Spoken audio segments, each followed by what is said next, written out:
Oui, que je peux présenter là à Il y a l'occasion. pas mal de références qui illustrent le fait que des études épidémiologiques faites en Thaïlande, en Afrique, en Italie, en Allemagne, aux États-Unis, sont toutes concordantes pour démontrer que les prostituées n'ont pas le sida. Alors, si c'était une maladie infectieuse, il est évident qu'elles en seraient les principales victimes. Et là, vous précisez que de Maintenant, nombreuses études l'ont prouvé. Cela ne veut surtout pas dire, et j'en profite peut-être pour souligner un point très important, les dissidents dont nous sommes sont totalement en soutien de toutes les campagnes de santé publique recommandant l'usage du préservatif dans la lutte contre les maladies réellement sexuellement transmissibles. C'est-à-dire, ça ne concerne pas le sida.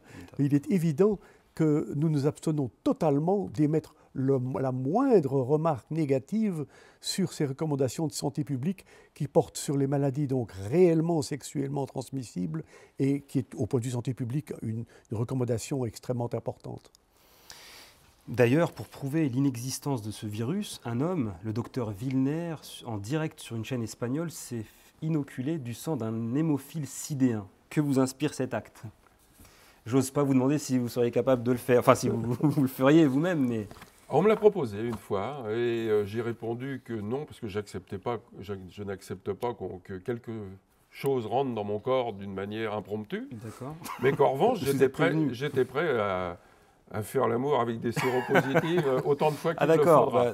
Bon, voilà. J'imagine qu'il doit y en avoir beaucoup. Non, Robert Wilner, effectivement, a fait cette expérience, mais il est tellement persuadé, et à juste titre d'ailleurs, qu'il ne risquait rien, qu'effectivement, il y est allé la fleur au fusil. D'accord. Et il n'a rien depuis. Il n'a rien depuis. Ben non, pensez-vous. Enfin. Donc, messieurs, si j'ai bien compris, voilà près de 30 ans de recherche, d'efforts, pour n'aboutir en 2010 à aucun traitement curatif, aucun vaccin, aucune prédiction épidémiologique vérifiable. Quels sont les espoirs?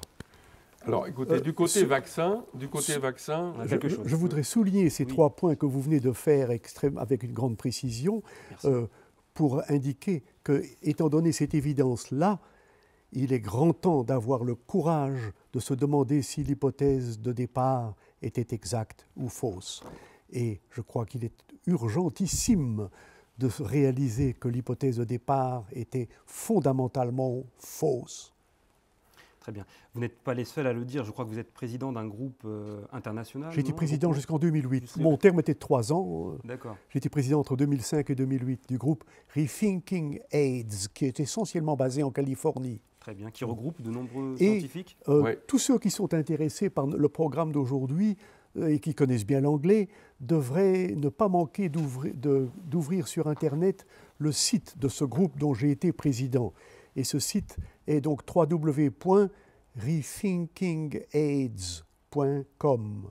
Et il y a énormément de matériel là-dedans, y compris couvrant une réunion très importante qui s'est tenue à Oakland, en Californie, en novembre dernier, à laquelle j'ai participé, et dont vous pouvez trouver de très larges extraits dans ce site, dont je recommande très fort la visite à tous les anglophones qui nous écoutent. Très bien. Et les espoirs alors? Alors, au niveau des vaccins, c'est peine perdue. C'est même pas la peine d'y penser.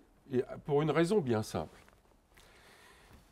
En quoi consiste la vaccination? La vaccination consiste à créer une primo-infection, c'est-à-dire une réplique non grave de la maladie, de façon à faire réagir le système immunitaire en créant des anticorps. Ces anticorps seront aux aguets si la véritable maladie arrive.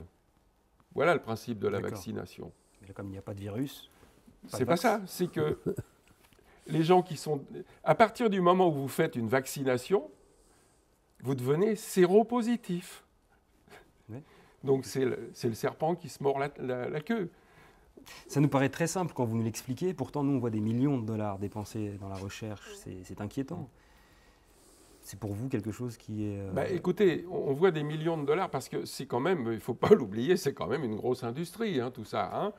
C'est effectivement en grande partie une histoire d'argent. En grande partie. Et puis la sauvegarde de certains emplois quand même, il y a des milliers d'emplois.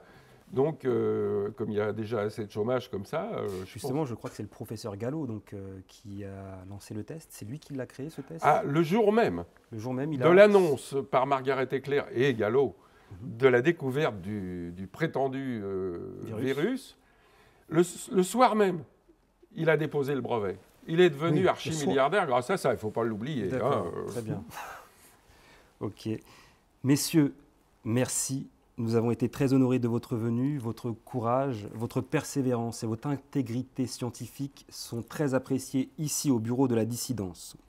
Chers web auditeurs, vous l'aurez compris, nous sommes loin d'une discussion de comptoir ou d'un délire complotiste. Le prestige des invités du jour suffit à le démontrer.